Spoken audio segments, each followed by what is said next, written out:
కేంద్ర ప్రభుత్వం ప్రవేశపెట్టిన బడ్జెట్ పై ఏపీ కాంగ్రెస్ అధ్యక్షురాలు వైఎస్ షర్మిల తీవ్ర విమర్శలు గుప్పించారు. ఏపీ ఎంపీల ద్వారానే బీజేపీ అధికారంలోకి ఉన్నా ఆశించిన స్థాయిలో ప్రయోజనాలు సాధించడం లేదని అన్నారు. వెనుకబడ్డ ప్రాంతాలకు నిధులు అన్నవారు ఎప్పుడెప్పుడు ఎంత ఇస్తారో చెప్పలేదని అన్నారు. ప్రత్యేక హోదా గురించి ఇప్పుడు కూడా ఎందుకు మాట్లాడడం లేదని ప్రశ్నించారు. అయితే రాష్ట్రానికి ప్రత్యేక హోదా ఊపిరి లాంటిదన్నారు. కేంద్ర బడ్జెట్ ఎన్నికల మేనిఫెస్టో అనడం కరెక్ట్ అని విమర్శించారు. పోలవరం పునరావాస బాధితులకు ఎంత మేర నష్టపరిహారం ఇస్తున్నారని ప్రశ్నించారు. లైఫ్ లైన్ ప్రాజెక్ట్ పోలవరం విషయంలో పూర్తి గణాంకాలు ఎందుకు చెప్పడం లేదని నిలదీశారు.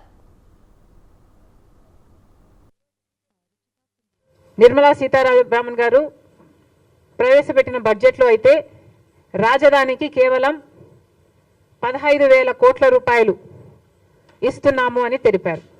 దీంతో పాటు పోలవరం ప్రాజెక్టుని పూర్తి చేస్తాము అని చెప్పారు. కానీ ఒక పక్క మా ముఖ్యమంత్రి గారు, ఆంధ్ర రాష్ట్ర ముఖ్యమంత్రి గారు 12,000 కోట్లు రీహాబిలిటేషన్కే పడుతుంది అని ఒక పక్క చెప్తుండగా ఎప్పుడు పూర్తి చేస్తారు, ఎన్ని డబ్బులు ఇస్తారు, తక్షణం ఎంత ఇస్తారు, కనీసం ఆ రీహాబిలిటేషన్కైనా ఇస్తారా, ఒక్క ఫిగర్ అయినా మీరు క్లారిటీ ఇచ్చుంటే అసలు విషయం ఆంధ్ర రాష్ట్ర హక్కు అయిన ప్రత్యేక హోదా.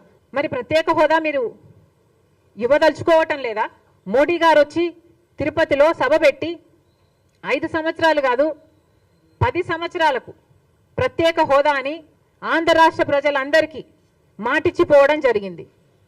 మరి ఆ మాటను మీరు నిలబెట్టుకోవడం లేదు అని మీరు చెప్పదలుచుకున్నారా? ఉభయ సభలలో ఇది అప్రూవ్ అయింది.